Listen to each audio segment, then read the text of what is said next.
Hint کر دینا، اور سوالات اور جوابات جو آپ کو مین چیز ہے وہ یاد رکھنا ہے، ٹھیک ہے۔ بے تکلفی سے کیا پریشانی ہوتی ہے؟ تو بے تکلف سے پریشانی یہ ہوتی ہے کہ بے تکلف وقت بوقت ایسی حرکتیں کرتے ہیں جن سے دوسروں کے سامنے شرمندہ ہونا پڑتا ہے، اور دوسرے لوگ یہ سمجھتے ہیں کہ یہ صاحب اسی بےہودہ بدتمیز ایسے ہی مطلب اسی طرح بےہودہ بدتمیز ہوں گے، جب جب ہی یہ تو بلا کسی جھجک یہ گفتگو اور یہ حرکتیں ہو رہی ہیں۔ تو یہ سارے کی چیز ہوتے ہیں کہ بے تکلف دوست کبھی بھی آپ کو بدنام کر سکتا ہے، تو اس سے اپنے بے تکلف دوستوں سے تھوڑا دوری بنا کے رکھیں۔ چلو دیکھتے ہیں تھیکرے نے اپنے ایک کردار کی بے تکلفی کا ذکر کس طرح کیا۔ تو تھیکرے نے اپنے ایک کردار کی تھیکرے نے اپنے ایک کردار کے متعلق یہ بتایا کہ جب بھی وہ اپنے ایک دوست کے پاس ٹھہرتے تو جاتے وقت ان کی ایک قمیص ادھار لے جاتے، پھر کچھ دن کے بعد واپس کر دیں گے، ٹھیک ہے، یہ کہہ کر لے جاتے پھر کچھ دن کے بعد واپس کر دیں گے۔ تو اس طریقے سے بے تکلف دوست ہوتے ہیں، میرے بھی بہت سارے بے تکلف دوست ہیں، لیکن لے جاتے ہیں تو واپس کر دیتے ہیں، ٹھیک ہے ٹھیک ہے۔ ذوق تکلف میں تکلیف سراسر، اس مصرے میں شاعر کیا کہنا چاہتا ہے؟ اس مصرے میں شاعر یہ کہنا چاہتا ہے کہ تکلف کرنے میں اگر نقصان ہوتا ہے، اکثر نقصان ہوتا ہے، ٹھیک ہے۔ اس شعر کا دوسرا مصرع یہ ہے کہ آرام سے وہ ہیں جو تکلف نہیں کرتے، یعنی بے تکلفی کے ساتھ کھاتے پیتے ہیں، آرام و رفت میں بھی احتیاط نہیں کرتے۔ سر راہ اس طرح لوگوں سے ملتے ہیں جیسے سبھی ان جیسے ہوں، کسی کے گھر جاتے ہیں تو وہاں بھی بے تکلفی کا مظاہرہ کرتے ہیں، ظاہر کہ ان لوگوں کو اس طرح کچھ کرنے سے آرام ملتا ہے، مگر دوسرے لوگ ان حرکتوں سے پریشان ہو جاتے ہیں۔ بے تکلفی ایک حد تک اچھی ہے، اس طرح سراسر تکلف بھی بس اوقات نقصان دہ ثابت ہوتے ہیں۔ تو ٹھیک ہے، تو یہ سوالات اور جوابات آپ لوگ کو یاد رکھنا ہے۔ دیکھیے کچھ نیچے محاورے ہیں کہ ہینگ نہ لگے پھٹکری، مشہور بات یہ ہے کہ ہینگ لگے نہ پھٹکری رنگ چوکھا، ارے کیا ہے کچھ بھی۔ پھر کرے کہ چھٹی کا دودھ یاد آنا، اکثر لوگ لڑائی جھگڑنے میں کہ اتنا ماروں گا کہ چھٹی کا دودھ یاد آئے گا، تو یہ چیزیں ہیں۔ چلیے آگے دیکھتے ہیں ہم لوگ مشقی سوالات اور جوابات دیکھیں گے۔ بے تکلفی سے کیا پریشانی ہوتی ہے؟ بے تکلفی سے پریشانی ہوتی ہے کہ یہ تو ہو گیا نا، اب ڈبل پیج آ گیا نا بچوں۔ چلیے نیکسٹ آگے دیکھیں گے واحد جمع، کچھ چیزیں واحد جمع ہاتھ، اس کی جمع ہاتھوں، جوتی جوتیاں، فرض فرائض، سوالات، جنگل جنگلات، نشانات نشان، جمع کا واحد نشان، ٹوپیاں ٹوپی، احسانات احسان، جواب، یہ سارے کے سارے چیز آپ لوگ دیکھ لیں گے۔ منزل منازل، واحد جمع ہے۔ سمجھنے کے بعد اکبر نے ایک کہانی پڑھی، غور کیجیے۔ حمید کھانا کھا رہا ہے، میں کل جے پور جاؤں گا، ان جملوں میں پڑھی کھا رہا ہے جاؤں گا سے کام کرنے کا وقت معلوم ہوتا ہے۔ پہلے جملے میں کہانی پڑھنے کا کام گزرے ہوئے وقت میں ہو رہا، اسے ماضی کہتے ہیں۔ ارے ماضی حال مستقبل کو بتا رہے ہیں۔ دوسرے جملے میں کھانے کا وقت موجودہ وقت میں ہو رہا ہے، اس کو حال کہتے ہیں، ٹھیک ہے۔ تیسرے جملے میں جے پور جانے کا والا کام آنے والے وقت میں ہوگا، یہ مستقبل کہلاتا ہے۔ یہ سارے کے ساری چیز آپ لوگ کو یاد رکھنا ہے ماضی حال مستقبل کے بارے میں۔ عملی کام، اس وقت میں اس سبق کہ جن جملوں پر آپ کو ہنسی آتی ہو انہیں آپ اپنی کاپی میں لکھیں، ٹھیک ہے۔ تو اگر آپ اس جملے میں باتیں ایسی ہے، اگر آپ کی داروغہ جنت سے دوستی ہو سکتا ہے کہ مذاق میں وہ آپ کو باغ بہشت کی نہر میں اتنے غوطے دلوائیں کہ آپ کو چھٹی کا دودھ یاد آ جائے۔ یہ سارے کے سارے چیز ہنسی والی باتیں ہیں۔ یہ حضرت ہمیشہ ہماری عدم موجودگی میں واپسی کا کام کرتے ہیں، اور ہدا ہوتے وقت نوکر سے کہہ جاتے ہیں کہ وہ آئے تو انہیں کہہ دیجئے کہ میں ان کا گرم کوٹ، خاکی ٹائی اور کالی پتلون ساتھ لے جا رہا ہوں، چند دن استعمال کر کے واپس کر دوں گا۔ یہ ہنسی کی باتیں ہیں، ٹھیک ہے۔ سبق سے متعلق ہم سوالات سبق بے تکلفی کی روشنی میں مختصر تحریر کیجیے۔ بے تکلفی سے کیا نقصانات ہیں؟ تو کچھ بتانا ہے آپ لوگوں کو، تو جو بتا دیں گے کہ سبق پڑھ کر معلوم ہوتا ہے کہ ضرورت سے زیادہ تکلف اور بے تکلفی دونوں ہی پریشانی کا سبب بن جاتے ہیں، لیکن تکلف کے مقابلے میں بے تکلفی سے زیادہ نقصانات ہیں، جیسا کہ مصنف نے متعدد مثالوں سے واضح کیا کہ کوئی بے تکلف دوست آپ کے گھر آئے گا تو آپ سے ٹیکسی کا کرایہ بھی دلوائے گا، پھر کھانے کے لیے طرح طرح کے کھانوں کی فرمائش ہوگی، گھر سے جاتے وقت آپ کے پسندیدہ کپڑے یہ کہہ کے لے جائیں گے کچھ دن کے بعد واپس کر دیں گے۔ ظاہر ہے کہ اس بے تکلفی سے آپ کا نقصان ہو رہا ہے، ٹھیک ہے، مالی اور ذہنی طور پر آپ کو تکلیف پہنچ رہی ہے۔ اسی طرح بے تکلف دوست اس بات کا خیال نہیں کرتے کہ آپ کہاں ہیں، کن لوگوں سے محو گفتگو مطلب باتیں کر رہے ہیں تو راہ چلتے ایسی حرکتیں کریں گے کہ سڑک پر چلنے والے حیرت سے دیکھیں۔ ظاہر ہے کہ بے تکلفی کی گفتگو میں احتیاط نہیں کی جاتی، عموماً بدتمیزی ہوتی ہے۔ آپ کتنے مہذب اور تمیز ہیں، لیکن اس احباب کی بے تکلفی، حب جب احباب مطلب دوست ہوتے ہیں، احباب کی بے تکلفی سے آپ کا شمار بھی ان لوگوں میں ہونے لگتا ہے، یہ بھی بڑا نقصان ہے۔ اس طرح سے زیادہ بے تکلفی سراسر نقصان کا باعث ہے۔ ٹھیک ہے بچوں، چلیے آگے بڑھتے ہیں اپن۔ نیکسٹ تیسرا چیپٹر ہے اپنا نذیر اکبر آبادی۔ نذیر اکبر آبادی کے بارے میں ہم لوگ دیکھیں گے بچوں۔ تو نذیر اکبر آبادی، ہاں ٹھیک ہے، نذیر اکبر آبادی کے بارے میں پیدائش کب ہوئی؟ 1740 میں، بیسیکلی 1740 میں، اور وفات 1830 میں۔ نذیر اکبر آبادی کا پورا نام ولی محمد تھا۔ وہ دہلی میں پیدا ہوئے، اپنے خاندان کے ساتھ آگرے میں آ کر بس گئے۔ نذیر عوامی شاعر تھے، ان کی شاعر میں ہندوستانی ماحول کی عکاسی کی گئی ہے۔ اتنی ہی باتیں یاد رکھنا ہے، اور کچھ چیزیں ہیں تو آپ تو پڑھ سکتے ہیں، ٹھیک ہے۔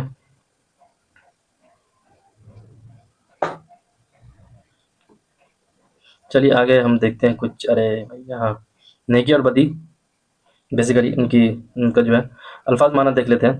عدل پرستی، عدل پرستی مطلب انصاف پرستی، ٹھیک ہے۔ تبر کلہاڑی جیسا بڑا ہتھیار، ٹھیک۔ بالا اونچا، غرق کرنا ڈبونا۔ دست بدستی ہاتھوں ہاتھ، ایک ہاتھ سے دینا دوسرے ہاتھ سے لینا، کسی چیز کا ایک ہاتھ سے اس ہاتھ تک پہنچنا۔ شمشیر تلوار، سنان بھالا، نان روٹی، نہرنی ناخن کاٹنے کا آلہ، ٹھیک ہے، نیل کٹر جسے بولتے ہیں۔ آگے دیکھتے ہیں ہم لوگ، ایک شعر ہے دنیا جس کا نام میاں، یہ اور طرح کی بستی ہے، جو مہنگوں کو تو مہنگی ہے اور سستوں کو یہ سستی ہے۔ یہاں ہر دم جھگڑے اٹھتے ہیں، ہر آن عدالت بستی ہے، اگر مست کرے تو مستی ہے اور پست کرے تو پستی ہے۔ کچھ دیر نہیں اندھیر نہیں، انصاف اور عدل پرستی ہے، اس ہاتھ کرو اس ہاتھ ملے، یہاں سودا دست بدستی ہے۔ سب کو سبق دیکھ لیجیے، یہ اشعار نذیر اکبر آبادی کی نظم نیکی اور بدی سے لیے گئے ہیں، ٹھیک ہے۔ اشعار کی تشریح دیکھیں گے بیسیکلی بچوں۔ نذیر اکبر آبادی نے اپنے مخصوص انداز میں نیکی اور بدی پر تبصرہ کیا، ٹھیک ہے۔ وہ کہتے ہیں کہ میاں یہ کہتے ہیں بیسیکلی، کیا کہتے ہیں کہ میاں، ارے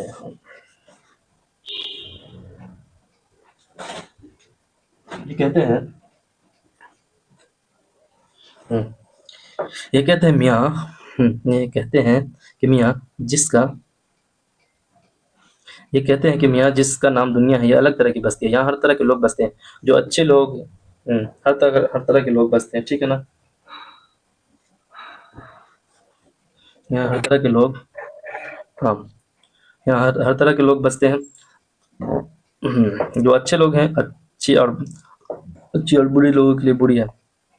جو لوگ مہنگے مطلب عزت دار صاحب حیثیت ہے، ان کے لیے عزت کی جگہ ہے، اور جو سستے غریب نادار ہیں ان کے لیے بیسیکلی کیا ہے، سستی ہے، ٹھیک ہے نا۔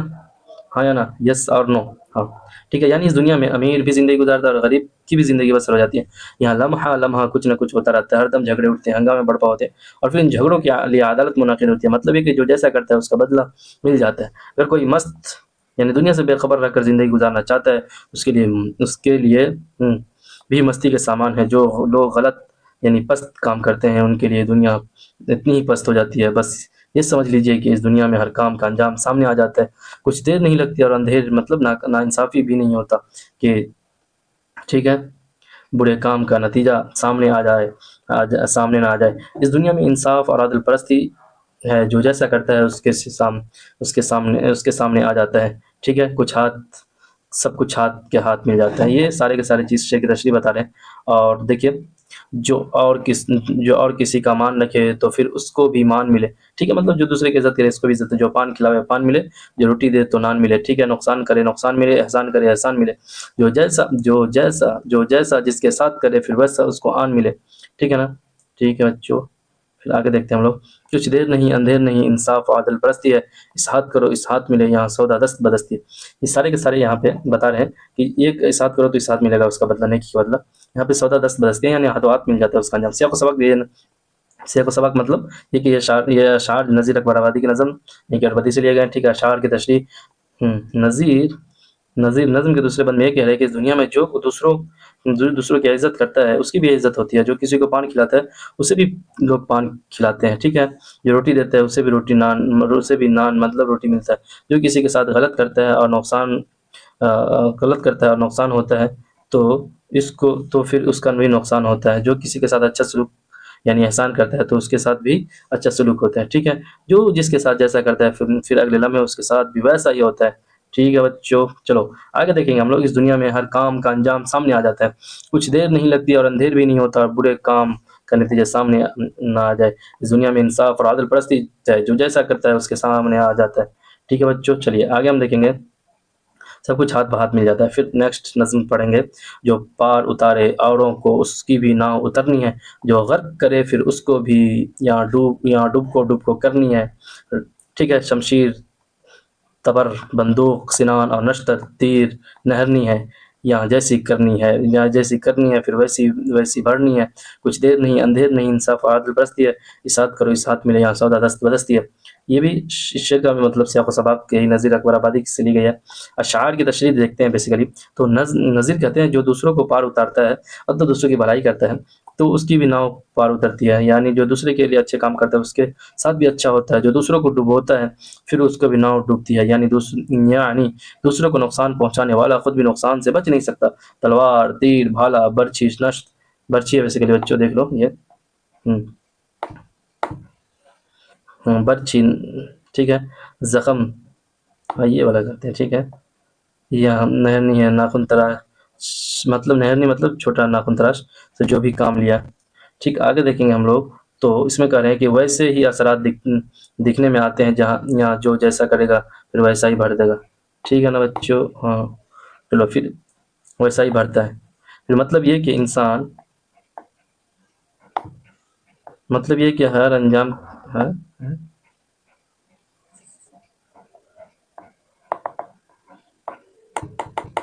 ارے بھائی ہاں ٹھیک ہے،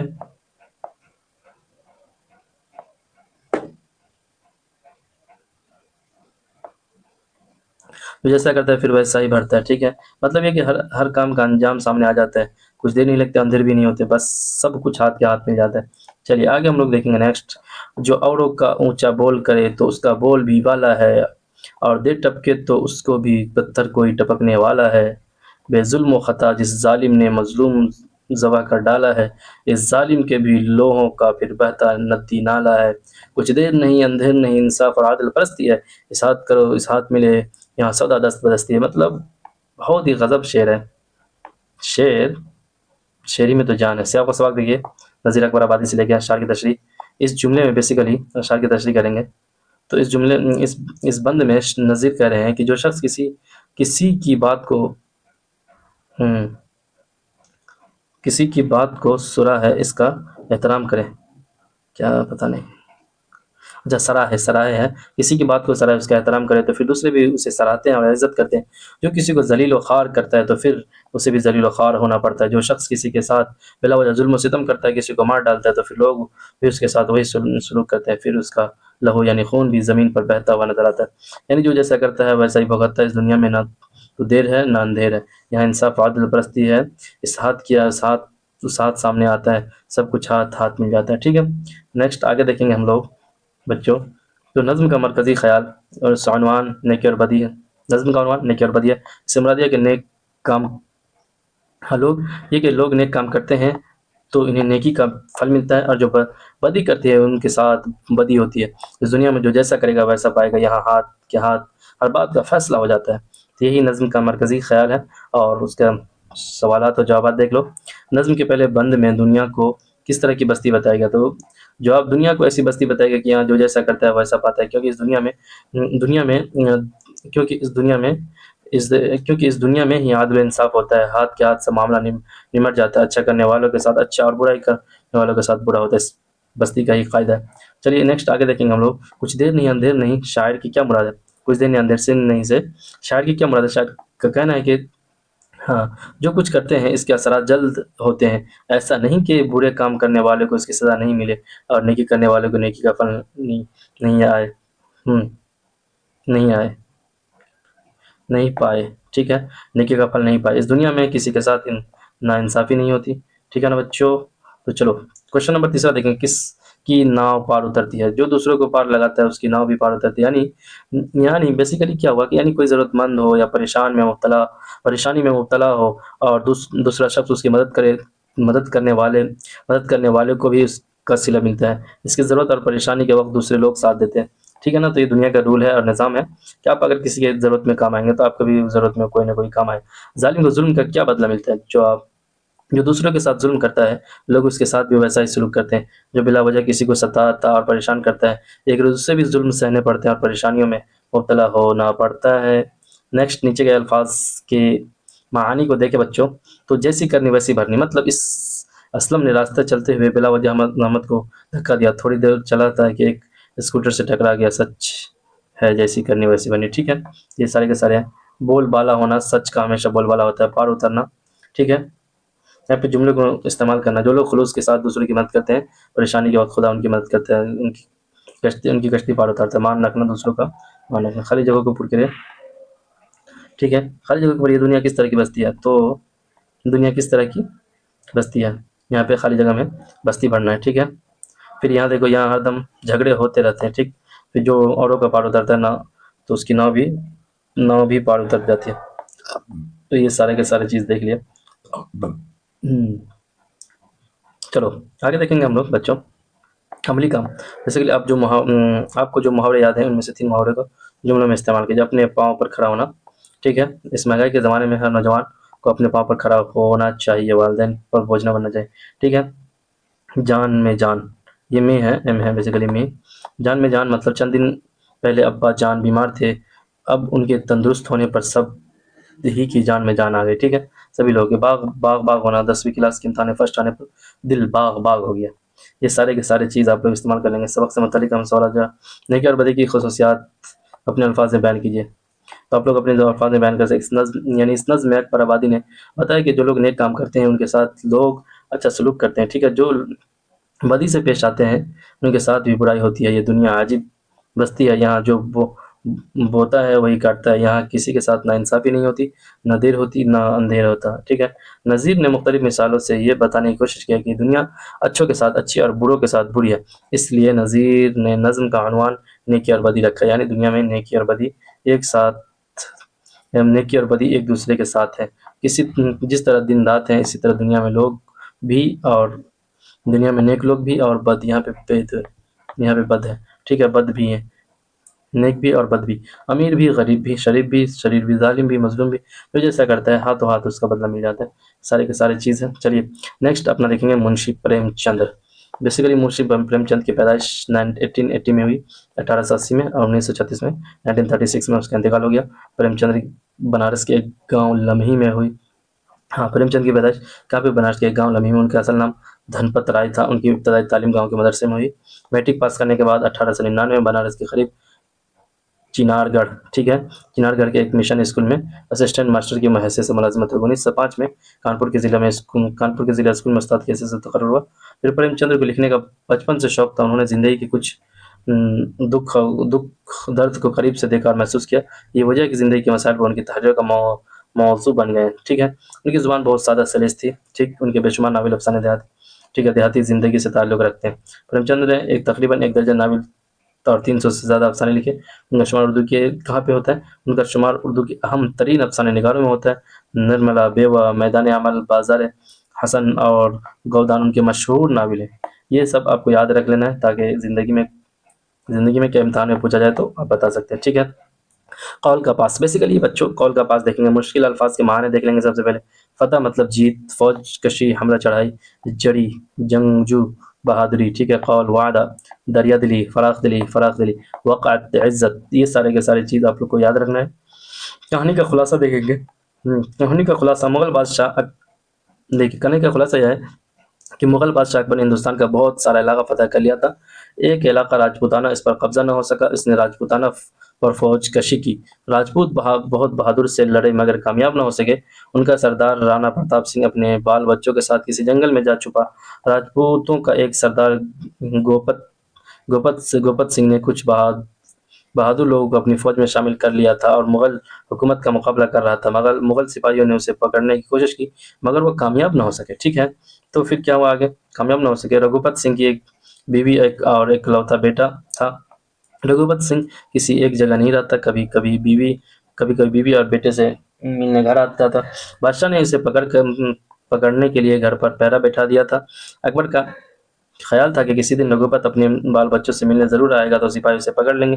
رگھوپت کو اطلاع ملی کہ اس کا بیٹا شاید بیمار ہے، وہ اسے جا کر دیکھ لے۔ خبر دینے والے نے بتایا کہ اگر وہ بیٹے کو دیکھنے نہ گیا تو شاید پھر کبھی نہ دیکھ سکے۔ رگھوپت اس وقت گھر روانہ ہو گیا۔ گھر کے دروازے پر پہرا تھا۔ پہرے دار نے اسے اندر جانے سے منع کیا اور کہا کہ بادشاہ نے تمہیں پکڑنے کا حکم دیا ہے۔ رگھوپت نے کہا میرا لڑکا مر رہا ہے، میں اسے دیکھ کر ابھی واپس آتا ہوں، تب تم جو چاہے کر لینا۔ پہرے دار سپاہی نے اسے اندر جانے دیا اور وہ اندر پہنچ کر رگھوپت نے اپنے بیمار بیٹے کو دیکھا اور بیوی کو دعائیں بتا کر کہنے لگا، دعائیں مجھے واپس جانا ہے کیونکہ مجھے پکڑنے کا حکم ہے۔ بیوی نے کہا دوسرے دروازے سے کہیں اور چلا جائے۔ رگھوپت نے کہا میں قول دے چکا ہوں، اس کے خلاف نہیں جا سکتا۔ رگھوپت باہر آیا، ٹھیک ہے۔ باہر آنے کے بعد سپاہی سے کہا اسے پکڑ لے۔ سپاہی نے کہا میرا جی نہیں چاہتا کہ میں تمہیں پکڑوں، تم بھاگ جاؤ۔ رگھوپت نے کہا کہ تم نے اس وقت میری مدد کی ہے، تم پر برا وقت آئے گا تو میں تمہاری مدد کروں گا۔ ہاں، وہ چلا گیا۔ گزر کے بعد ایک مغل افسر کچھ سپاہیوں کے ساتھ آیا اور پہرے دار سے رگھوپت کے بارے میں دریافت کیا۔ پہرے دار نے صورتحال سے آگاہ کیا۔ افسر نے پہرے دار کو گرفتار کر لیا۔ اسی وقت رگھوپت وہاں آ گیا اور افسر سے کہا تم مجھے گرفتار کر لو۔ افسر نے دونوں کو گرفتار کر لیا اور اگلے دن ایک میدان میں قتل کرنے کے ارادے سے لے کر پہنچا۔ وہاں پہنچ کر جلاد کو حکم دیا کہ دونوں کی گردنیں اڑا دو۔ جلاد نے تلوار اٹھائی تھی کہ اسی وقت اکبر دوسرے افسروں کے ساتھ وہاں پہنچا۔ ان دونوں کے متعلق دریافت کیا۔ گرفتار کرنے والے افسر نے تمام باتیں بتائی۔ اکبر نے پہرے دار کو معاف کر دیا اور کہا ہر بھلے آدمی کا دل دوسروں کا دکھ دیکھ کر پگھل جاتا ہے، مجھے ایسے ہی سپاہی چاہیے جو اپنے بادشاہ سے زیادہ خدا سے ڈرتا ہے۔ پھر اکبر نے رگھوپت کی جانب دیکھ کر کہا مجھے معلوم نہ تھا کہ بہادر راجپوت بات کے اتنے دھنی ہوتے ہیں۔ تمہاری بہادری اور قول کا پاس کرنے سے میں بہت خوش ہوا۔ تم کو بھی چھوڑا۔ رگھوپت گھٹنوں کے بل زمین پر بیٹھ گیا اور کہا جس رگھوپت کو آپ اتنی مشکل سے بھی جیت نہ سکے، آج اپنی دریا دلی دکھا کر اسے جیت لیا۔ آپ بہادروں کی وقت کرنا جانتے ہیں، اب میں کبھی آپ کا دشمن ہو کر تلوار نہ اٹھاؤں گا۔ تو یہ ہوتی ہیں بیسیکلی اقتباس کی تفہیم و ممکنہ سوالات جوابات، ٹھیک ہے۔ تو یہ سارے کے سارے چیز ہم لوگ پڑھ چکے ہیں، تو اب سوالات اور جوابات دیکھیں گے بچوں۔ بیسیکلی مغل افسر نے پہرے دار کے ساتھ کیا سلوک کیا؟ تو مغل افسر کو جب یہ معلوم ہوا کہ رگھوپت سنگھ اپنے بیٹے کو دیکھنے آیا مگر پہرے دار سپاہی نے اسے گرفتار نہیں کیا تو اس نے سپاہی کو قید کر لیا، ٹھیک ہے۔ پھر آگے دیکھو پہرے دار کو قید کرنے پر رگھوپت سنگھ نے کیا کیا؟ رگھوپت کو پہرے دار سپاہی کے قید ہونے کی خبر ملی۔ وہ اس وقت واپس آیا اور مغل افسر کے پاس کھڑا ہو گیا کہ میں رگھوپت سنگھ ہوں اور یہ سپاہی بے گناہ ہے، مجھے قید کر لیا جائے اور اسے چھوڑ دیا جائے، ٹھیک ہے۔ تو یہ سارے کے سارے چیز مغل افسر کے بعد اب دیکھو مغل افسر نے رگھوپت کے آنے پر پہرے دار کو کیوں نہیں چھوڑا؟ مغل افسر نے رگھوپت کے آنے پر بھی ارے بھائی ہاں ٹھیک ہے آنے پر بھی مغل افسر نے رگھوپت کے آنے پر بھی پہرے دار کو کیوں نہیں چھوڑا؟ مغل افسر نے رگھوپت کے آنے پر بھی اسے پکڑ کر سپاہی کے ساتھ قید خانے میں ڈال دیا، کیونکہ اس کے نزدیک پہرے والا سپاہی گناہ گار تھا۔ اس نے رگھوپت سنگھ کو پکڑا نہیں، ٹھیک ہے، پکڑا نہیں، چھوڑ دیا، جبکہ وہ اسی کام کے لیے مامور تھا۔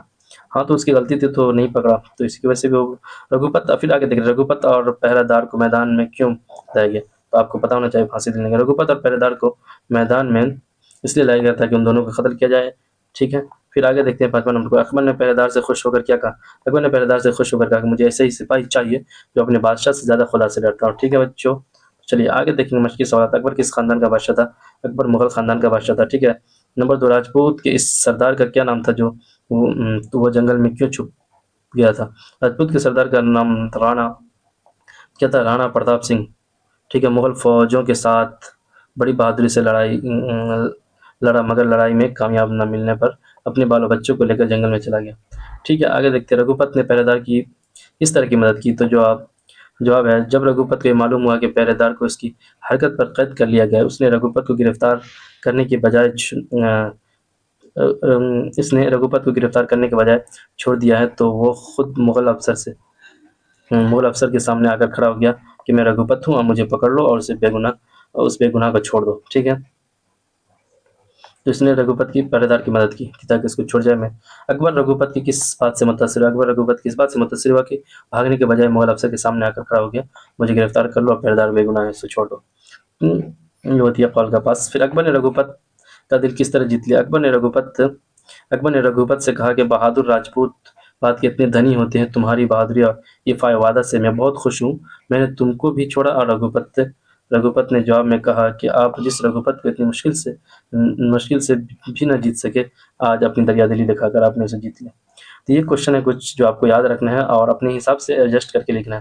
ٹھیک ہے، آپ کو یاد نہ ہو تو تب بھی کسی طریقے سے لکھنا ہے. ٹھیک ہے، الفاظ معنی دیکھ لو. سلطنت مغل سلطنت کے اچھے کاموں کی وجہ سے. یہ الفاظ بیسیکلی کیا ہے؟ نیچے لکھے لفظوں سے جملے بنائیں.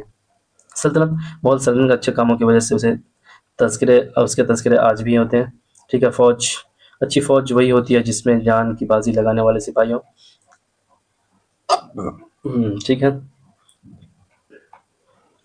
چلیے آگے دیکھیں گے ہم لوگ. پہرے دار اکثر پہرے دار نڈر اور بے خوف ہوتے ہیں. ٹھیک، آگے دیکھیں. تدبیر تدبیر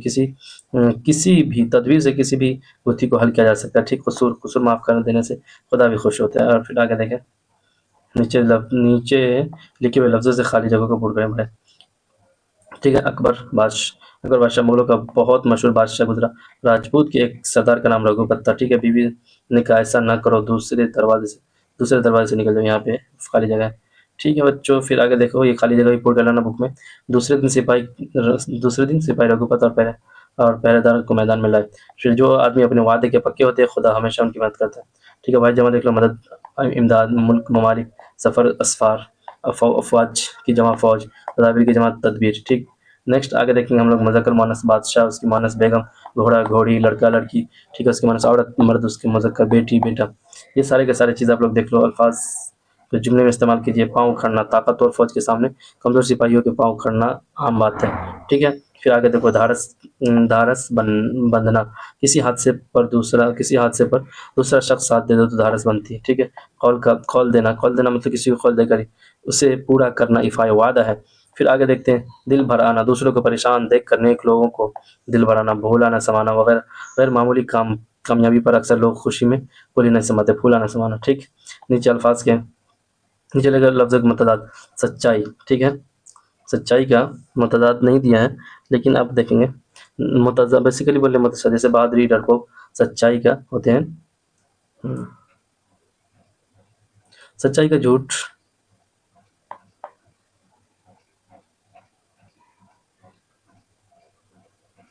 ٹھیک ہے، دکھ سکھ، قید آزاد، محبت نفرت.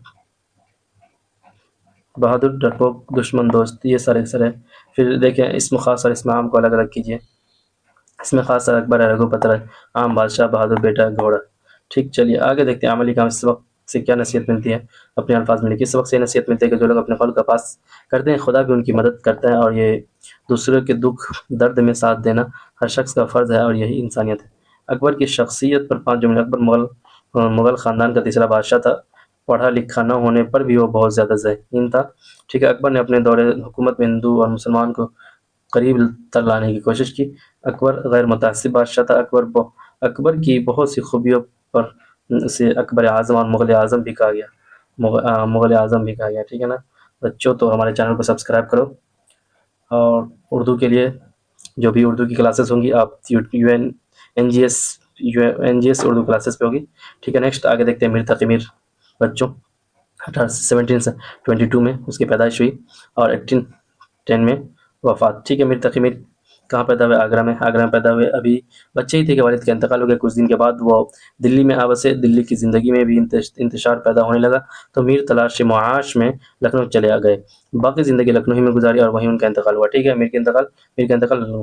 پھر میر کلاسیکی اردو غزل اور ایک بڑے شاعر تھے. کیا تھے میر؟ بیسیکلی کلاسیکی اردو غزل کے ایک بڑے شاعر تھے. وہ اردو غزل کے امام سمجھے جاتے تھے. سادہ اور عام فہم الفاظ میں سوز و گداز کی کیفیت پیدا کرنے میں میر کا کوئی ثانی نہیں.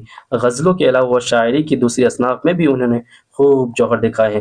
ان کی مثنویوں میں بہار عشق، شعلہ عشق اور دیار عشق کو بہت شہرت ملی. ٹھیک ہے، میر تقی میر فارسی میں اردو شعر کا ایک تذکرہ نکات الشعراء اور ذکر میر کے عنوان سے اپنی سوانح حیات اپنے اپنی سوانح حیات پر لکھی. انہیں خدائے سخن کے لقب سے یاد کیا گیا.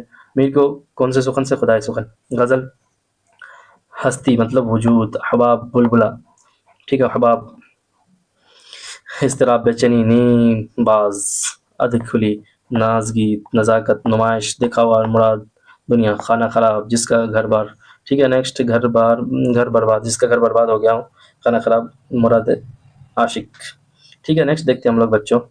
غزل کے اشعار کی تشریح. ہستی اپنی حباب کسی ہے، یہ نمائش شراب کسی ہے. تشریح میں کرے یہ اشعار میر کی غزل سے لیے گئے ہیں. میر نے شعر میں زندگی اور اس دنیا کے فانی ہونے کی طرف شاعرانہ انداز میں اشارہ کیا. وہ کہتے ہیں کہ جس طرح پانی کا بلبلہ کچھ دیر کے لیے نمودار ہوتا ہے اور پھر وہ ختم ہو جاتا ہے، اسی طرح ہمارا وجود وجود مطلب ہستی زندگی، اسی طرح دنیا کی رونق و نمائش بھی ایک دھوکہ یعنی سراب ہے. یہاں ہر شے ختم ہو جانے والی ہے. پھر ناز اس لب کی کیا کہیے، پنکھڑی ایک گلاب کسی ہے. اس میں کہہ رہے ہیں کہ میر کا مشہور شعر ہے. اس شعر میں میر نے اپنے محبوب کے نازک سرخ ہونٹوں کو گلاب کی پنکھڑی سے تشبیہ دیا. وہ کہتے ہیں کہ میں اپنے محبوب کے لب کی ناز کیا بیان کروں، بس سمجھ لیجئے کہ وہ ایک گلاب کسی پنکھڑی مانند ہے. ٹھیک ہے، بار بار اس دور پہ جاتا ہوں، حالت اضطراب کسی ہے. تشریح. میر کہہ رہے ہیں کہ عشق نے مجھے اس قدر بے چین و مضطرب کر دیا ہے کہ میں اپنے محبوب کے دیدار کے لیے بار بار دروازے پر جا رہا ہوں، مجھے کسی طرح چین نہیں آتا. بہت ہی خطرناک. میں جو بولا کہا کہ یہ آواز اسی خانہ خراب کسی ہے. تشریح اس کے دیکھیے، میر کہتے ہیں کہ میری آواز سن کر میرے محبوب نے کہا یہ تو اس خانہ خراب یعنی عاشق کی آواز ہے. خانہ خراب، یہ تو اس خانہ خراب یعنی عاشق کی آواز ہے. شاعر کو اس احساس ہے کہ محبوب اس کی آواز کو جانتا اور پہچانتا ہے. میر اس نیم باز آنکھوں میں میر ان نیم باز آنکھوں میں ساری مستی شراب کسی ہے. تشریح اس کی بتا رہے ہیں، قاعدہ ہے کہ شراب پیے ہوئے شخص کی آنکھیں پوری طرح نہیں کھلتی. میرے محبوب کی آنکھوں کی بھی یہی کیفیت ہے، اس لیے وہ کہتے ہیں محبوب کی ادھ کھلی آنکھیں ظاہر کرتی ہیں کہ ان میں بھی شراب کی سی مستی ہے. اس شعر میں یہ تشبیہ اور غزل کا مقطع ہے. غور کرنے کی بات، غزل کا آخری شعر میں جس میں شاعر اپنا تخلص استعمال کرتا ہے اسے مقطع کہتے ہیں. ٹھیک ہے، مقطع کسے کہتے ہیں؟ غزل کا آخری شعر جس میں شاعر اپنا تخلص استعمال کرتا ہے اسے مقطع کہتے ہیں. تیز دھوپ میں ریگستان کو دیکھے تو دوری پر پانی چمکتا ہوا نظر آتا ہے. دراصل ریت ہی ہوتی ہے، پانی کے ہونے کا صرف دھوکہ ہوتا ہے، اسی کو سراب کہتے ہیں. ٹھیک ہے، اور اسی وجہ سے سراب کے ایک معنی دھوکہ ہے. ٹھیک. غزل کے دوسرے شعر میں ہونٹوں کو گلاب کی پنکھڑی جیسا بتایا، اسے تشبیہ کہتے ہیں. ٹھیک ہے. پھر سوال دیکھیں گے، انسانی زندگی کی حقیقت کیا ہے؟ جواب، خدا نے دنیا اور اس کی تمام مخلوق کو عارضی زندگی عطا کی ہے. ایک روز سب کیا ہوں گے، ختم ہو جائے گا. شاعر نے دنیا کی ناپائیداری اور ہستی کو پانے کے بلبلے ایسا بتایا ہے. جس طرح وہ کچھ دیر کے لیے پانی کی سطح پر نمودار ہوتا ہے، اسی طرح ہستی یا ہمارا وجود بھی چند روز کے لیے ہے. بے چینی کے عالم میں شاعر پر کیا بیت رہی ہے؟ شاعر بحیثیت عاشق اپنے محبوب کا دیدار کرنا چاہتا ہے. محبوب اسے کہیں نظر نہیں آتا. وہ اپنے گھر میں، چنانچہ دیدار نہ ہونے سے عاشق بے چین ہے، اور اسی بے چینی یعنی اضطراب کے عالم میں محبوب گھر کے دروازے تک بار بار جاتا اور واپس آتا ہے. شعر میں خانہ خراب کسے کہا گیا؟ خانہ خراب کے معنی جس کا گھر برباد ہو. مراد عاشق. ایک عاشق عشق میں ہر چیز سے بے نیاز ہو جاتا ہے اور اسے اپنے گھر کا بھی ہوش نہیں رہتا. عملی کام، یہ عملی کام آپ دیکھ لینا. ٹھیک ہے، آپ جانتے ہیں کہ کسی چیز آدمی یا جگہ کا نام کو اسم کہا جاتا ہے. میر کی غزل میں جتنے اسم کا استعمال ان کی فہرست بنائی ہے: ہستی، حباب، نمائش، شراب، لب، پنکھڑی، گلاب، در، خانہ خراب، میر، آنکھیں شراب. چلیے آگے دیکھیں گے. سبق کے تعلق سے ہم سوال: میر کی غزل سے ایسے 3 شعر لکھے جن میں تشبیہ ہے. ہستی اپنی حباب کیسی ہے، یہ نمائش شراب کی سارے تشبیہ ہے. حباب تشبیہ ہے، حباب سے تشبیہ دیا، شراب سے دیا. ناز کہ اس لب کی کیا کہیے، پنکھڑی ایک گلاب سے، یہ بھی تشبیہ ہے. میر ان کی نیم باز آنکھوں میں ساری مستی شراب کسی ہے. نیم باز آنکھوں میں جس کی آدھی کھلی آنکھیں. میر کی غزل کی خصوصیات مختصر الفاظ پر تحریر کیجیے. میر کی غزل کی بڑی خصوصیت یہ ہے کہ وہ کم الفاظ اور عام فہم زبان میں اپنی بات کہتے ہیں. یہی نہیں، ان کی غزلیں عام طور پر ایسی بحروں میں ہوتی ہیں کہ انہیں گنگنانے کو جی چاہتا ہے. پھر کہ زندگی کے تجربوں اور بچپن کے بعض واقعات نے ان کے دلوں کو اس قدر گزار دیا تھا کہ ان کے اشعار اس سوز و گداز سے پہچانے جاتے ہیں۔ میر نے خود بھی کہا تھا کہ ان کے اشعار ان کے دل کے مرثی ہیں۔ ٹھیک ہے بچوں، تو چلو نیکسٹ اپن دیکھیں گے ہم لوگ اب ہم کہاں تک پہنچ چکے ہیں۔ بیسیکلی پانی کی آلودگی دیکھیں گے، اس کے بعد سید احتشام ہے، اس کے بعد میر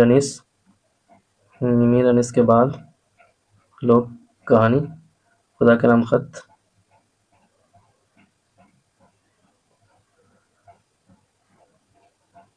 ڈاکٹر بھیم راؤ امبیڈکر، یہاں تک دیکھنا ہے ہم لوگ کو۔ چلو زیادہ نہیں ہے، کوئی نہیں، کمپلیٹ کر لیں گے 1.5-2 گھنٹے میں۔ نیکسٹ ہم لوگ دیکھیں گے کیا، چلیے خدا کے نام خط نہیں،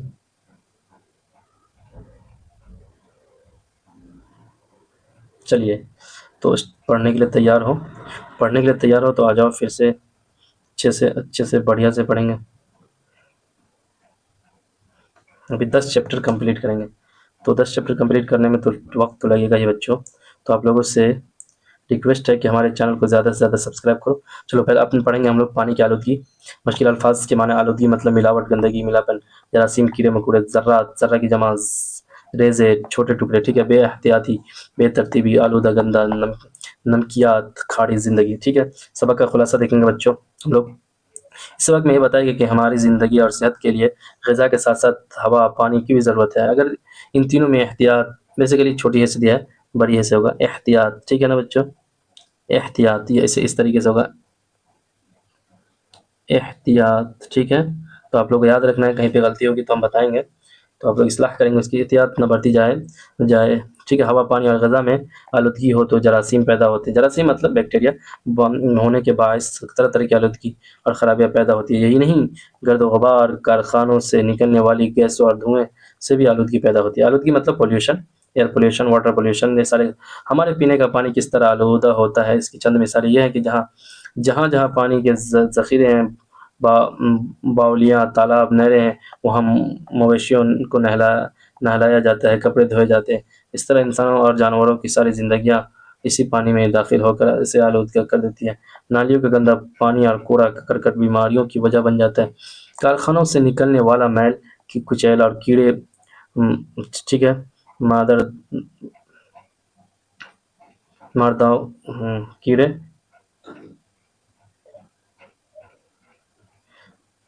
یہ کیا ہے مارداؤ، پتہ نہیں، ٹھیک ہے، کہ چھڑکاؤ سے بھی پانی آلودہ ہوتا ہے۔ اس طرح کے گندے پانی میں آکسیجن کم ہونے کے باعث مچھلیاں مر جاتی ہیں۔ بارش کا پانی قدرتی طور پر صاف ستھرا اور پینے کے لائق ہوتا ہے، مگر زمین پر نالوں کی شکل میں بہہ کر ندیوں اور تالابوں میں جمع ہو جاتا ہے۔ اسی میں مٹی کے ذرات، نمکیات اور دوسرے مادے بھی شامل ہو جاتے ہیں۔ اس وجہ سے یہ پانی گندہ ہوتا ہے۔ اس کے پینے سے پیچش، قبض، دورہ پیٹ کا درد اور ہیضہ جیسی بیماریاں پھیلتی ہیں۔ ایسے آلودہ پانی کو پینے کے لائق بنانے کے لیے ابالا جائے، اور ابالتے وقت اس میں 2 چٹکی پوٹاشیم پر میگنیٹ ڈالنے سے جراثیم مر جاتے ہیں۔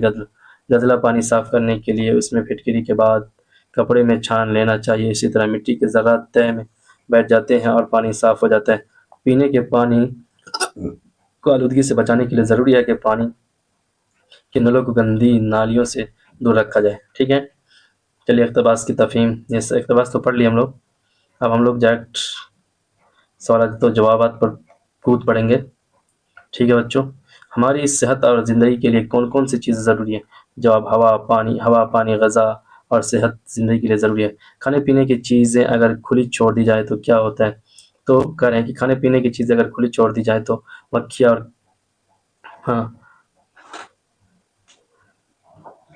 مکھیاں، گرد اور بیماریاں پھیلانے والے جراثیم ان کو آلودہ کر دیتے ہیں۔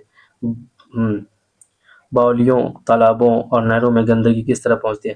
باولیوں، تالابوں اور نہروں کے پانی میں مویشیوں کو نہلایا جاتا ہے، کپڑے دھوئے جاتے ہیں، انسان بھی وہی نہاتے ہیں۔ اسی طرح انسانوں اور جانوروں کی ساری زندگی اس میں داخل ہو جاتی ہے۔ اسی سے کیا ہوتے ہیں؟ پردوشت ہو جاتے ہیں۔ کارخانے پانی کو کس طرح آلودہ کرتے ہیں؟ کارخانے سے نکلنے والا میل کچل پانی کو آلودہ کرتا ہے، ٹھیک ہے نا؟ سارے کے سارے سوالات اور جوابات لکھ لینا، آپ کو یاد کرنا، اگر لکھنا بھی نہیں ہے تو پرنٹ کر لینا اور پرنٹ سے یاد کر لینا سوالات اور جوابات. بس یہ اتنا نوٹس ہم نے اس لیے کر دیا ہے تاکہ کسی کو لگے کہ ہمیں پڑھنا ہے تو پڑھ لے تھوڑا سا، ٹھیک ہے. آلودہ پانی میں مچھلیاں کیوں مر جاتی ہیں؟ جس پانی میں گندگیاں شامل ہو جاتی ہیں وہ آکسیجن کی مقدار کم کر دیتی ہیں، جس کی وجہ سے مچھلیاں مر جاتی ہیں. مطلب آکسیجن کی ڈیفیشینسی ہو جاتی ہے. جو مچھلی سوالات آلودگی سے کیا مراد ہے؟ جواب: جس قدر شے میں گندگی شامل ہو جائے تو وہ آلودہ ہو جاتی ہے، ٹھیک ہے.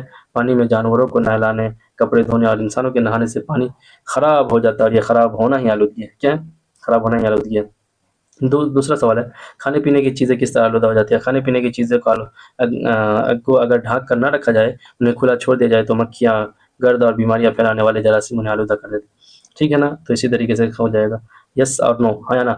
تو چلو بچوں، سمجھ رہے ہو تو اچھے سے پڑھ رہے ہو. چلو پھر دیکھتے ہیں پانی حاصل کرنے کے قدرتی ذریعے کون کون سے ہیں؟ مطلب پانی حاصل کرنے کے قدرتی ذریعے کون کون سے ہیں؟ آپشن اے میں جواب: نہریں، تالاب، باولیاں اور بارش کا قدرتی پانی کے ذریعے. اور بارش کا پانی قدرتی ذریعے، ٹھیک ہے. قدرتی جب بارش ہوگی تب. پانی کی آلودگی کس طرح پیدا ہوتی ہے؟ تو وہ جب نہروں، تالابوں اور باولیوں پر کپڑے دھوئے جاتے ہیں، جانور اور انسان نہاتے ہیں تو ان کی گندگی پانی میں شامل ہو جاتی ہے، اور کارخانوں اور فیکٹریوں سے نکلنے والا میل کچیل کچرا بھی پانی کو آلودہ کر دیتا ہے. سوال نمبر 5، شہروں کی گندگی کس طرح دریاؤں میں شامل ہو جاتی ہے؟ شہروں میں گندے پانی کی نالیاں اور نالے بہتے ہوئے دریا میں شامل ہو جاتے ہیں. اس طرح ان کی گندگی دریا کے پانی میں شامل ہو جاتی ہے. نیکسٹ آگے دیکھیں گے ہم لوگ، آلودہ پانی کو پینے کے قابل کیسے بنایا جاتا ہے؟ آلودہ پانی کو پینے کے قابل بنانے کے لیے اسے آگ پر ابالا جاتا ہے اور جوش دیتے ہیں مطلب ابال دیتے ہیں، تھوڑا ابلنے لگا. 2 چٹکی پوٹاشیم پر مینگنیٹ ڈالنے سے جراثیم مر جاتے ہیں. اس کے ساتھ اگر پانی گدلا ہو تو اس میں پھٹکری ڈالیں اور پھر کپڑے سے چھان لیں. اس طرح سے مٹی کے ذرات تہ میں بیٹھ جاتے ہیں اور پانی صاف ہو جاتا ہے. چلیے آگے دیکھیں گے ہم لوگ صحت مطلب استعمال کرنا جملے میں صحت مند رہنے کے لیے غذا کے ساتھ ساتھ صاف ہوا اور پانی بھی چاہیے. آلودگی، ٹھیک ہے. آلودگی خواہ ہوا میں ہو یا پانی میں صحت کے لیے نقصان دہ، ٹھیک ہے. گرد و غبار، کھانے پینے کی چیزوں کو گرد و غبار سے بچانے کے لیے انہیں ڈھک کر رکھنا چاہیے.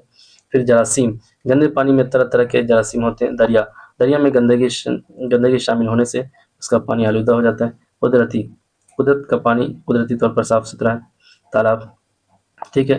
تالاب کپڑے دھونے اور مویشیوں کے ساتھ ساتھ انسانوں کو نہانے سے بھی تالاب آلودہ ہو جاتا ہے، ٹھیک ہے بچوں. چلیے آگے ہم لوگ دیکھیں گے نیچے لکھے ہوئے لفظوں سے خالی جگہوں کو بھریے، ٹھیک ہے. تالابوں کا پانی جانوروں کو نہانے سے آلودہ ہو جاتا ہے، ٹھیک ہے. صحت کے لیے صاف ہوا پانی کی ضرورت ہے، ٹھیک ہے. صاف پانی کی ضرورت. بارش کا پانی قدرتی طور پر صاف ہوتا ہے، ٹھیک ہے. مکھیاں جراثیم پھیلاتی ہیں. جراثیم مطلب بیکٹیریا. واحد کی جمع خرابیاں، ذخائر. اقسام جمع ہے، اس کا واحد قسم ذرہ. چلیے آگے ہم لوگ دیکھیں گے عملی کام. پانی کی آلودگی پر ایک مختصر نوٹ لکھے تو آپ لوگ لکھ لینا یہاں سے، ٹھیک ہے. سبق سے متعلق سوالات و جوابات. صاف ستھرا پانی کس طرح آلودہ ہوتا ہے؟ تو قدرت نے ہماری صحت اور تندرستی کے لیے صاف اور پانی کا بندوبست کیا، لیکن ہم انسانوں نے اس قدر اس دین کی پرواہ نہیں کی اور صاف ستھرے پانی کے ذخیرے کو آلودہ کر دیا. ہم دن رات دیکھتے ہیں کہ نہر، تالاب اور باولی اکثر لوگ نہاتے ہیں، کپڑے دھوتے ہیں اور اپنے مویشیوں کو بھی نہلاتے. اس طرح انسانوں اور جانوروں کی ساری گندگی پانی کے اس صاف ستھرے ذخیرے کو گندا یا آلودہ کر دیتے ہیں. اس کے علاوہ نالیوں کی گندگی اور کوڑا کرکٹ بھی اکثر بہہ کر پانی کے ذخیروں میں شامل ہو جاتے ہیں. یہی نہیں، کارخانوں اور فیکٹریوں کا کچرا، میل کچیل اور دوسری خراب اشیاء بھی پانی کو آلودہ کرتی ہے. بارش کا پانی قدرتی طور پر صاف اور پینے کے قابل ہوتا ہے. جب وہ زمین پر بہتا ہے تو نالوں کی شکل میں بہتا ہوا ندیوں اور تالابوں اور دریا میں جمع ہو جاتا ہے. اس پانی میں مٹی کے ذرات، نمکیات اور دوسرے مادے شامل ہو جاتے ہیں اور پانی کو آلودہ کر دیتے ہیں. اس طریقے سے پانی آلودہ ہو جاتا ہے. چلیے آگے دیکھیں گے ہم سید احتشام کے بارے میں. بیسیکلی بچوں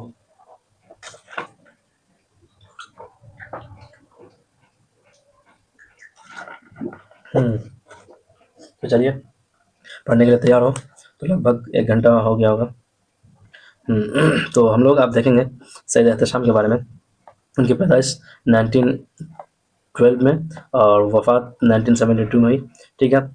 پروفیسر سید احتشام کی پیدائش قصبہ ماہل، ضلع اعظم گڑھ، یو پی میں ہوئی، یہیں ابتدائی تعلیم حاصل کی اور اعلیٰ تعلیم کے لیے الہ آباد گئے، یہیں ان کا انتقال ہوا۔ احتشام حسین کا شمار اردو کے صف اول نقادوں میں ہوتا ہے اور وہ ترقی پسند تحریک سے وابستہ رہے۔ وہ کئی کتابوں کے مصنف تھے، تنقیدی جائزے، روایت اور بغاوت، ادب و سماج، ذوق ادب و شعور، افکار و مسائل اور اعتبار نظر ان کی اہم کتابیں ہیں، یہ سارے کے سارے یاد رکھنا۔ انہوں نے امریکہ اور یورپ کا ایک سفر نامہ لکھا، انہوں نے اپنے بچوں کے لیے اردو کہانی لکھی، اس کتاب میں اردو زبان کی ادبی تاریخ پر مختصر، آسان، دلچسپ نظمیں گے۔ یہ سبق ان کی کتاب اردو کہانی سے لیا گیا ہے، ٹھیک ہے بچوں۔ چلو، زبانوں کا گھر ہندوستان، یہ ان کا بیسیکلی یہ ہے مضمون، ٹھیک۔ چلیے، مشکل الفاظ، دیش، ملک، پراکرت مطلب عوامی بولی، عام بول چال کی زبان، قبیلہ، گروہ، ٹھیک ہے۔ آگے دیکھتے ہیں سبق کا خلاصہ۔ ہندوستان ایک لمبا چوڑا ملک ہے جس میں اونچے پہاڑ، گہری ندیاں، دریا بھی اور ریگستان بھی ہیں۔ یہاں کہیں بنجر زمین ہے تو کہیں دوسری طرف سونا اگلتی مٹی بھی۔ یہاں مختلف رنگ و نسل کے لوگ رہتے ہیں، جو چھوٹے بڑے قد کے ہیں تو دوسری طرف خوبصورت اور بدصورت بھی۔ اس ہندوستان میں آج بھی جنگلوں کی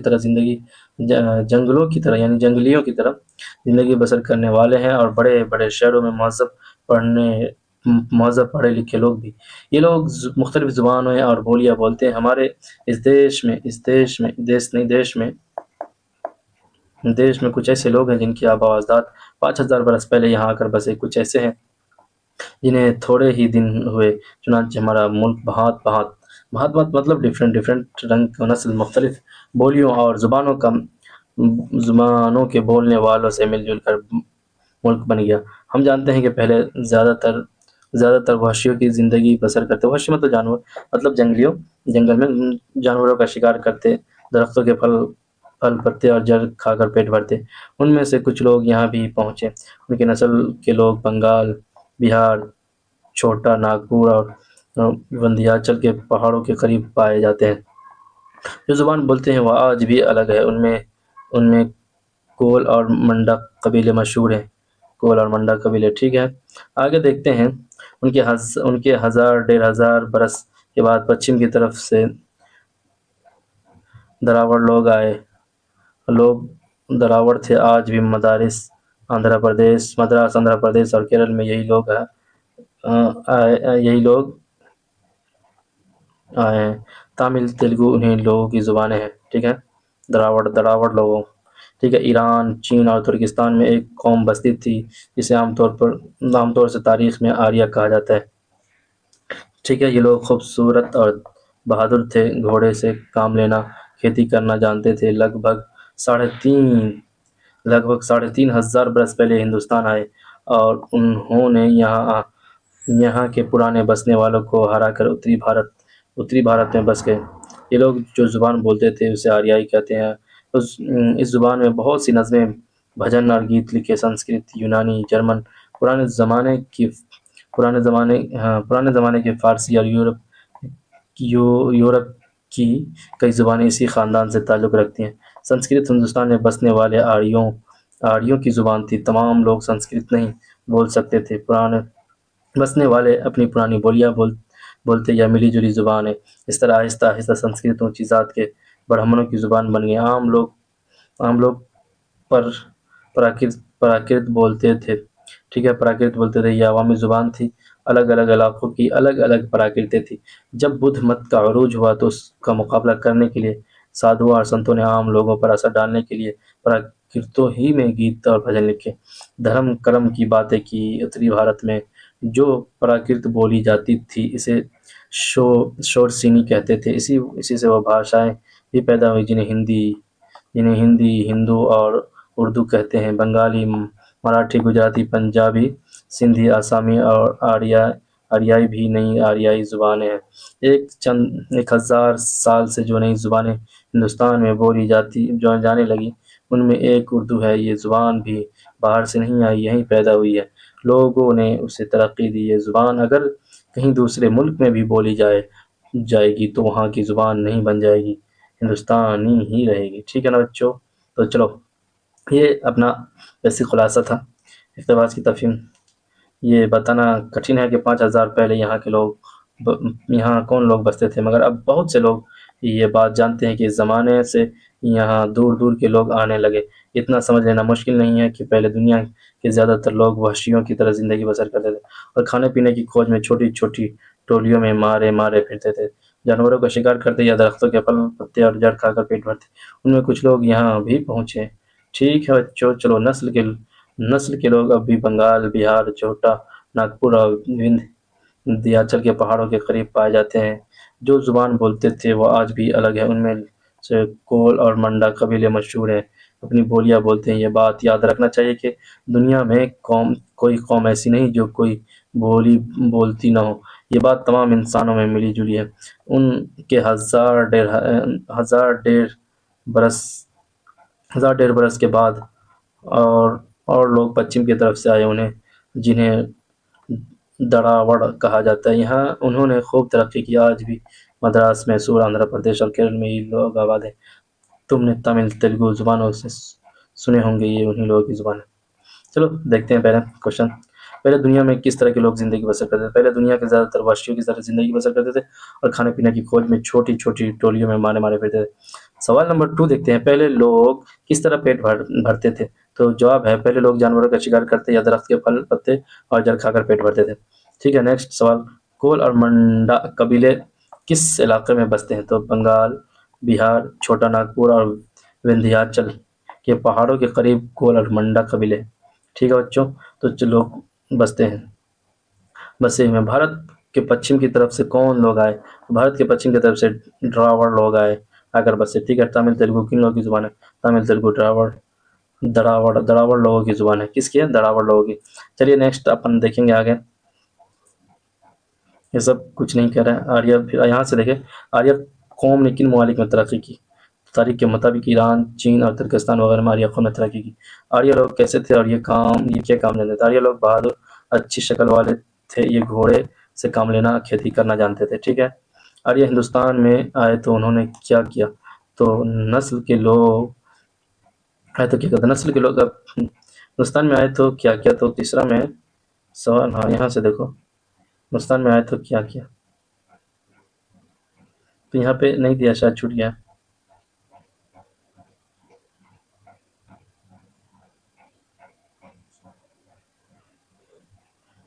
تھوڑا سا لگ رہا ہے، ہاں یہاں مل گیا۔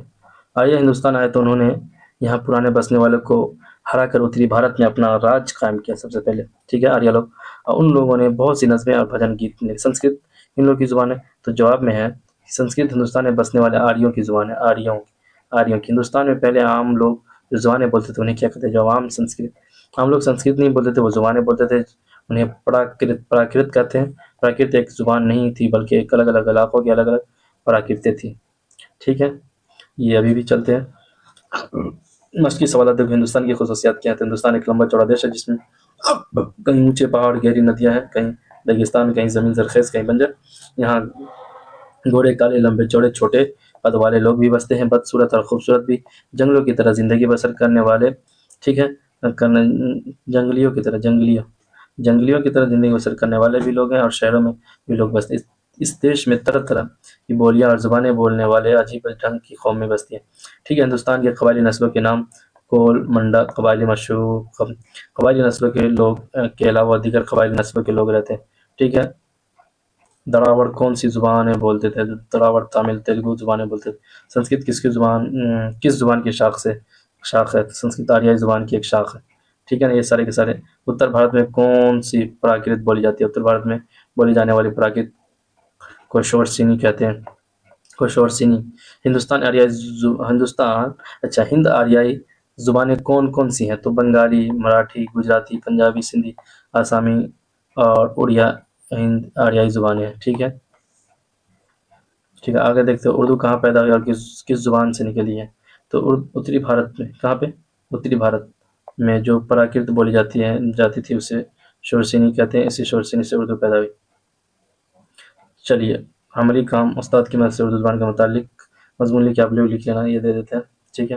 آگے اپنے کو بہت پڑھنا ہے بچوں۔ چلیے نیکسٹ آگے ہم لوگ دیکھیں گے میر انیس کے بارے میں پڑھیں گے۔ میر انیس کی پیدائش 1802 میں، 1874 میں وفات۔ میر انیس فیض آباد میں پیدا ہوئے۔ ان کا اصلی نام میر ببر علی تھا۔ ان کے والد میر خلیق بھی ایک معروف مرثیہ گو تھے۔ مرثیہ گوئی کی تاریخ میں میر انیس کا بڑا مرتبہ ہے۔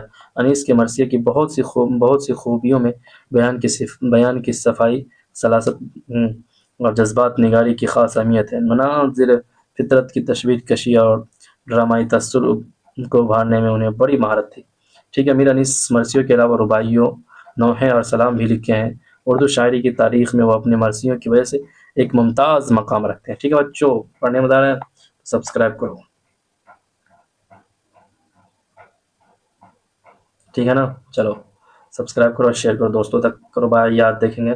رتبہ مرتبہ درجی تہی مغز جن کا دماغ خالی ہو، مراد کم عقل، ظرف برتن، سرائے مسافر، ٹھیکے سے ٹھہرنے کی جگہ، فروتنی انکساری، عاجزی، ثنا، تعریف، صدا، آواز، فانی، مٹ جانے والا، یہ سارے کے سارے واحد جمع مطلب الفاظ معنی دیکھ چکے ہیں۔ رباعی شعر ہے۔ رتبہ جسے دنیا میں خدا دیتا ہے، وہ دل میں فروتنی کو جا دیتا ہے۔ کرتے ہیں تہی مغز ثنا آپ اپنی، جو ظرف خالی ہے صدا دیتا ہے۔ تشریح رباعی میں انس کی ہے، انسان کے اعلیٰ اخلاق اور کردار پر لکھی ہے۔ وہ کہتے ہیں کہ خدا جن لوگوں کو کوئی رتبہ دیتا ہے یا بڑا بناتا ہے، اس شخص کے دل میں عاجزی اور انکساری ہوتی ہے، وہ اپنے مرتبے پر اتراتا نہیں ہے۔ اس کے برعکس جو لوگ کم عقل یا بیوقوف ہوتے ہیں، وہ خود اپنے منہ اپنی تعریف کرتے ہیں۔ ان کی مثال خالی برتن جیسی ہے، جو ذرا سی حرکت سے بولنے لگتے ہیں، ٹھیک ہے۔ دنیا بھی عاجب سرائے فانی دیکھی، ہر چیز یہاں کی آنی جانی دیکھی، جو آ کے نہ جائے وہ بڑھاپا دیکھا، جو جا کے نہ آئے وہ جوانی دیکھی، ٹھیک ہے۔ اس کی تشریح کریں کہ میر انیس رباعی کے 4 مصروں میں چار باتیں بطور نصیحت پیش کیا۔ پہلے مصرے میں کہتے ہیں یہ دنیا عجیب جگہ ہے، عجیب سرائے ہے جسے مٹ جانا یا ختم ہونا ہے۔ جو دوسرے مصرے میں کہتے ہیں کہ اس دنیا میں ہر چیز کو آتے جاتے دیکھا، زندگی آنا ہے اور موت جانا ہے، زندگی آنا ہے اور موت جانا۔ تیسرے مصرے میں انیس فرماتے ہیں کہ بڑھاپا آ کر نہیں جاتا۔ چوتھے مصرے میں جوانی اس متعلق کہا کہ وہ آتی ہے اور جب جاتی ہے تو پلٹ کر واپس نہیں آتی، یعنی اس دنیا میں کوئی ہمیشہ رہنے والی نہیں، سب کو ایک روز فنا ہونا ہے، ٹھیک ہے۔ دیکھتے ہیں دل میں فروتنی کو جگہ کون دیتا ہے، ٹھیک ہے۔ جواب خدا جس شخص کو کوئی رتبہ دیتا ہے وہ اپنے دل میں فروتنی کو جگہ دیتا ہے، ٹھیک ہے۔ اپنی ثنا آپ کون کرتا ہے؟ خالی دماغ یعنی کم عقل بیوقوف لوگ اپنی تعریف ثنا کرتے ہیں۔ خالی ظرف کے صدا دینے سے کیا مراد؟ تو بتا رہے ہیں کہ خالی ظرف یعنی برتن کے صدا دینے سے مراد یہ کہ جو برتن کسی چیز سے بھرا ہوتا ہے اس سے آواز نہیں آتی، خالی برتن سے آواز آنے لگتی ہے۔ شاعر نے یہاں کم عقل لوگوں کو خالی برتن کہا ہے، جو خالی دماغ ہوتے ہیں اور اپنی تعریف خود کرتے ہیں، ٹھیک ہے نا بچوں۔ تو یہ سارے کی ساری چیزیں شاعر نے دنیا کو سرائے فانی کیوں کہا؟ سرائے عارضی قیام گاہ ہوتی ہے۔ سرائے مطلب عارضی، مطلب وہ جو مسافر خانہ جسے بولتے ہیں، تو کیا ہوتے ہیں بیسیکلی عارضی قیام گاہ ہوتی ہے، یعنی مسافر کچھ دن کے لیے ٹھہرتے ہیں، دنیا میں آنے والے لوگ ایک روز مر جاتے ہیں، ان کی زندگی عارضی ہوتی ہے، اسی لیے شاعر نے دنیا کو سرائے فانی کہا اور ایک روز یہ دنیا فنا ہو جائے گی۔ پھر آگے دیکھتے ہیں بڑھاپا اور جوانی کے لیے شاعر نے کیا فرق بتایا۔ شاعر نے کہا کہ جوانی اگر آ کر چلی جاتی ہے اور بڑھاپا جب آتا ہے تو مرنے تک برقرار رہتا ہے، ٹھیک ہے بچوں، ٹھیک ہے۔ آگے دیکھتے ہیں سبق کے تعلق سے ہم سوالات۔ رباعی کی تعریف کے ساتھ میر انیس کی رباعیوں کی خوبیاں بیان کیجیے۔ تو رباعی ایک شعر صنف ہے، اسے 4 مصروں پر مشتمل ایک چھوٹی نظم سمجھیے۔ چونکہ عربی میں 4 کو اربع کہتے ہیں، اسی تعلق سے رباعی نام دیا گیا۔ اس کی ایک خاصیت ہوتی ہے جو پہلے، دوسرے اور چوتھے مصرے ہم قافیہ ہوتے ہیں۔ اس کے پہلے دوسرے اور چوتھے مصرے ہم قافیہ ہوتے ہیں۔ تیسرے مصرے میں قافیہ اور ردیف کا اہتمام نہیں ہوتا، اسے اپنے مخصوص اوزان ہے۔ میر انیس اپنی مرثیہ کے لیے مشہور ہے، انہوں نے اردو مرثیہ کو ایک بلند مقام عطا کیا، ٹھیک ہے۔ مرثیہ کے علاوہ نوحے اور سلام بھی لکھے، اس کے ساتھ انہیں رباعی پر بھی خاص توجہ دی۔ ان کی رباعیاں پند نصاح اخلاق اور کردار کی اصلاح اور تعلیم و تربیت پر مبنی ہوتی ہیں۔ اعلیٰ خیالات اور آسان زبان، مؤثر انداز بیان میر انیس کی رباعیوں کی اہم خوبیاں ہیں، ٹھیک ہے بچوں۔ چلیے آگے ہم لوگ دیکھیں گے نیکسٹ لوک کہانی، ٹھیک ہے۔ لوگ کہانی دیکھیں گے، ارے یار ہاں ٹھیک ہے، لوگ کہانی، یہ سبق اسپینی زبان کی ایک لوک کہانی پر مشتمل ہے۔ لوک کہانی کسی معاشرے کے افراد میں سنائی جانے والی ایسی کہانی ہوتی ہے جس میں فطرت، انسان اور ماحول کی دوسری تفصیلات کے متعلق روایتوں کو اخلاقی تعلیم و تربیت کی خاص خاطر کہانی کے روپ میں بیان کیا جاتا ہے، ٹھیک ہے۔ اس کہانی میں خدا پر ایک کسان کے پختہ یقین اور اس ڈھنگ سے پیش کیا گیا ہے کہ اس سے باہمی ہمدردی اور انسانی دوستی کی تصویر کشی کی جاتی ہے، ٹھیک ہے بچوں۔ یہ سارے کے سارے چیزیں خدا کے نام خط، اس میں قیاس انداز شفاف صاف، قلاش غربت، کار خیر نیک کام، شدھ بدھ سمجھ، ترنگ جوش خوشی، پاش پاش کرنا، ٹکڑے ٹکڑے، بد دیانت، بے ایمان۔ چلیے خلاصہ دیکھ لیتے اس کا۔ وادی کا اکلوتا مکان ایک چٹان کے اوپر بنا ہوا تھا، وہاں کھڑے ہو کر بہتے ہوئے دریا، مٹر اور چنے کی کھیتوں کو بخوبی دیکھا جا سکتا تھا۔ یہ کھیت عمدہ فصل دیتے تھے اور فصل کے لیے ہمیشہ بارش کی ضرورت ہوتی ہے۔ اس مکان میں کھیتوں کا مالک اور کسان اپنی بیوی بچوں کے ساتھ رہتا تھا، اور آج صبح بار بار آسمان کو دیکھے جا رہا تھا۔ اس نے آسمان دیکھ کر اپنی بیوی سے کہا، آج بارش ہو سکتی ہے۔ بارش ہو سکتی ہے اس وقت بڑی عمر کے لڑکے کھیتوں میں کام کر رہے تھے اور چھوٹے بچے مکان کے نزدیک کھیل رہے تھے۔ بیوی کھانا پکا رہی تھی۔ کھانا تیار ہو گیا تو سب مل کر کھانے لگے۔ کھانا کھانے کے دوران بارش شروع ہو گئی۔ بارش ہونے پر لین شوکیت دیکھنے چلا گیا۔ اچھا، ہونے پر لین شو کھیت دیکھنے نام ہوگا لین شو کھیت دیکھنے چلا گیا۔ کچھ دیر کے بعد واپس آیا اور اپنے جذباتی اور جوشیلی آواز میں بولا، جو کچھ اس وقت آسمان سے برس رہا ہے وہ بارش کے قطرے نہیں بلکہ سکے ہیں، چھوٹے بڑے۔ ابھی اس نے اتنا ہی کہا تھا کہ یک بار کی تند و تیز آندھی آئی اور پھر بارش کے ساتھ ژالہ باری ہونے لگی۔ بچے اولے دیکھ کر خوش تھے کہ باپ فکر مند تھا کہ اولے گرنے سے فصل تباہ ہو جائے گا، اور اس روز اس قدر ژالہ باری ہوئی کہ ساری فصلوں کا ستیہ ناش ہو گیا۔ کیا ہو گیا بیسیکلی؟ ساری فصلوں کا ستیہ ناش ہو گیا۔ لین شو نے پریشان ہو کر بیٹوں سے کہا، اس ژالہ بارش نے تو ہمیں مفلس اور خلاش بنا دیا۔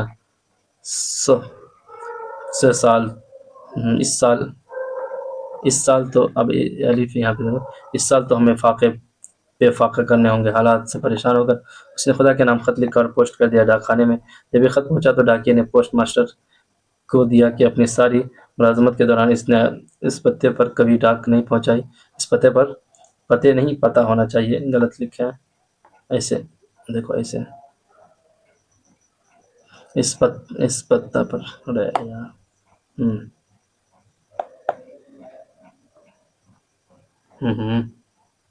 ہاں چلو اس پتہ پر۔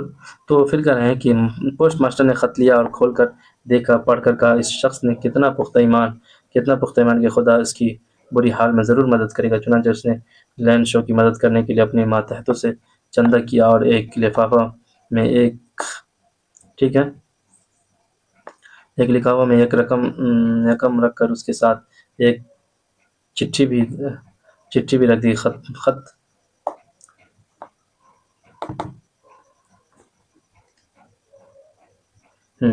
چٹھی بھی لکھ دیا۔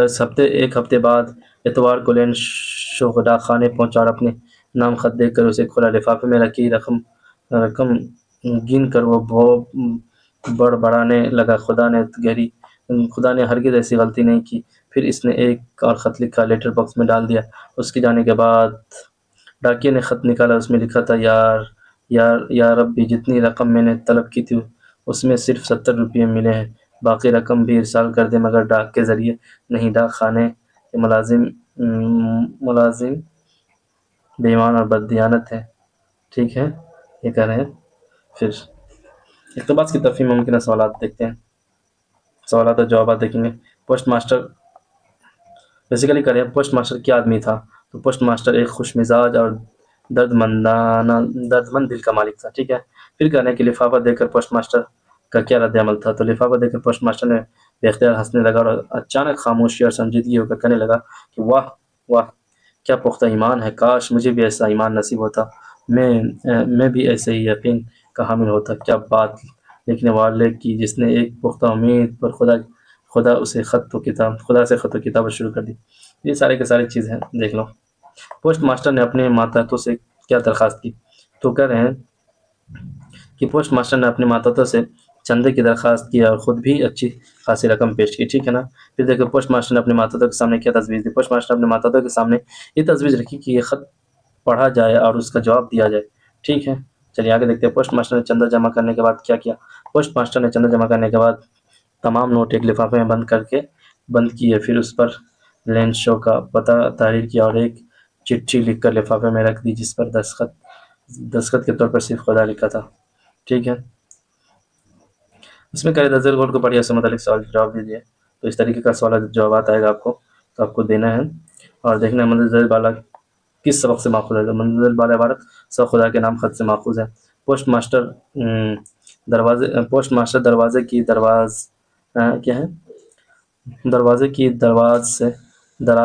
کی دراز سے کیا دیکھنا چاہتا تھا؟ دروازے کی دراز مطلب دروازے کے دور سے.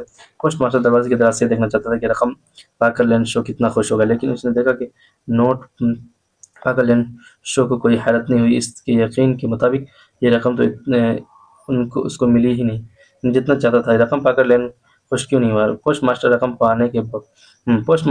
پانے کے بعد لینڈ شو نے رقم گنی. وہ رقم اس کی مطلب کی گئی رقم سے مطلب اس کی طلب ہاں وہ رقم اس کی طلب کی گئی رقم سے کم نکلی تو وہ خوش ہونے کے بجائے بگڑ کر بڑبڑانے لگا. خدا کے پاس کسی چیز کی کمی نہیں، وہ تو اس سے بھی زیادہ دے سکتا تھا. یہ غلطی خدا نے ہرگز نہیں کی ہوگی. تو تھوڑا سا اس کے اپنے ایمان پہ بھروسہ تھا. لینڈ شو خط میں کیا لکھا؟ لینڈ شو نے خط میں لکھا، جو رقم میں نے طلب کی تھی اس میں مجھے صرف 70 روپئے ہی ملے. باقی رقم بھی فوراً ارسال کر دیں، مجھے اس کی شدید ضرورت ہے. لیکن اب باقی رقم ڈاک کے ذریعے ہرگز نہ بھیجے، کیونکہ اس ڈاک خانے کے ملازم بے ایمان اور بددیانت ہے. ٹھیک ہے. تو یہ اپنا منزل بالا کے معنی ہوتا ہے بددیانت، مطلب بددیانت بے ایمان، جس کو بولتے ہیں ارسال کرنا، روانہ بھیجنا، کار خیر نیک کام. یہ سارے کے سارے مشقی سوال ہیں. شو نے بیوی سے کیا قیاس آرائی کی؟ تو کریں کہ لینڈ شو نے بیوی سے کہا، میرا قیاس کہتا ہے کہ آج بارش ہوگی. لینڈ شو بارش میں کھیتوں کی طرف کیوں گیا؟ ٹھیک ہے. لینڈ شو بارش میں کھیتوں کی طرف اس لیے گیا کہ وہ بارش سے لطف اندوز ہو اور بارش سے پیدا ہونے والی ترنگ کو اپنے تن میں رواں دیکھے. زالہ باری سے کیا نقصانات ہوئے؟ زالہ باری سے درختوں پر ایک پتا بھی نہ رہا، غلے کے کھیتوں کا ستیاناش ہو گیا، مٹر کی بیلیں اور پودوں کے تازہ پھل اور ٹوٹ کر بکھر گئے. لینڈ شو نے خدا کے نام خط میں کیا لکھا؟ لینڈ شو نے خدا کے نام خط میں لکھا، یا ربی اگر تو نے میری مدد نہیں کی تو میرا کنبہ اس سال فاقوں کا شکار ہو جائیں گے. اس وقت 100 روپے کی ضرورت ہے تاکہ میں کھیتوں کی حال دوبارہ ٹھیک کر سکوں، نئی فصل کی کٹائی تک زندہ بھی رہ سکوں. زالہ باری نے ساری فصل تباہ کر دی ہے. ٹھیک ہے. لینڈ شو نے لفافے پر کیا پتہ لکھا؟ لینڈ شو نے پتہ لکھا، یہ خط خدا کو ملے. ٹھیک ہے. پوسٹ ماسٹر نے لینڈ شو کا خط پڑھنے کے بعد کیا کہا؟ پوسٹ ماسٹر نے لینڈ شو کا خط پڑھ کر متاثر ہوا. ٹھیک ہے بچوں. متاثر ہوا. اس نے ڈاک خانے کے ملازم سے چندہ کیا اور خود بھی کچھ رقم ملا کر لفافے میں لینڈ شو کے نام ایک چٹھی کے ساتھ 70 روپئے رکھ دیا اور لینڈ شو کا پتہ تحریر کر دیا. ٹھیک ہے. لینڈ شو نے پہلے خط کا جواب ملنے کے بعد دوسرے خط میں خدا کو کیا لکھا؟ لینڈ شو نے دوسرے خط میں لکھا کہ یا ربی جو رقم میں نے طلب کی اس میں سے مجھے صرف 70 روپئے ملے ہیں، باقی رقم بھی فوراً ارسال کر دے، مجھے اس کی شدید ضرورت ہے. لیکن اب کیا ہے؟ باقی رقم ڈاک کے ذریعے ہرگز نہ بھیجے، کیونکہ اس ڈاک خانے کے ملازم بے ایمان اور بددیانت ہیں. تو تھوڑا سا ان کو ڈاک خانے والے پہ بھروسہ نہیں تھا. چلو دیکھتے ہیں. اکلوتا مطلب اکلوتا بچہ، یہ سب استعمال کرنا ہے. ملازمین اچھے اور ایماندار ملازمین، نیک دل سے کام کرنے والوں پر اللہ کی رحمت ہوتی ہے. پختہ یقین سے ہی کوئی بھی آدمی کامیابی حاصل کر سکتے ہیں. یہ سارے کے سارے چیز آپ کو دیکھ لینا. الفاظ نزدیک، دور، شکست، جیت، موجود، غیر حاضر، تیز، سست، پختہ، ناپختہ، خام جسے بولتے ہیں، شہر، گاؤں.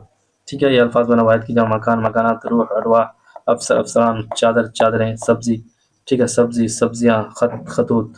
یہ سارے کے سارے چیز ہم لوگ دیکھ لیں. عملی کام جو کرنے ہیں آپ کو، خدا کا نام خط لکھے گئے لینڈ شو کے خطوط کو اپنے الفاظ میں لکھیں. یا ربی برشا زالہ باری نے پوری فصل تباہ کر دی. یہ لکھ لینا، کہیں پوچھے جا سکتے ہیں.